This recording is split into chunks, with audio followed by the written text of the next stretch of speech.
የቤተ ክርስቲያናችንን አበይት ኩነቶች እኛ ቀድመን ወደ እናንተ አሻገርን። ክርስቲያኖች የሰማዕትነትን ካባ ሲደርቡ ከምንጩ ቀርተን እነሆ ብለናል።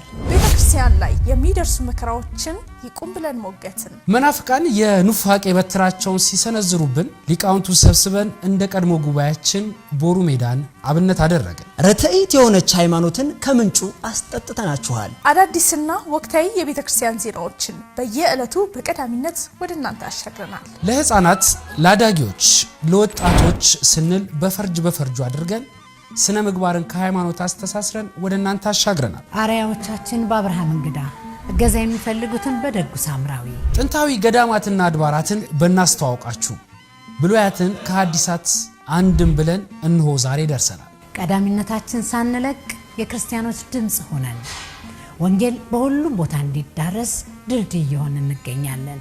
ከመጣንበት ሁኔታ በተሻለ ወደ እናንተ ለመድረስ እነሆ ተሰናድተናል። በ7 ቋንቋዎች ለ24 ሰዓታት በየቤታችሁ እየደረስን እንገኛለን። ይህ አገልግሎት ያንተ፣ ያንቺ፣ የናንተ የሁላችንም ነው።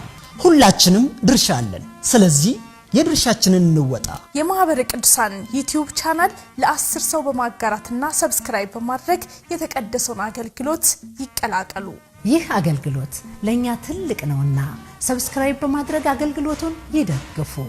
የምናውቀውን እንናገራለን፣ ያየነውን እንመሰክራለን። ማህበረ ቅዱሳን ሚዲያ ተቋም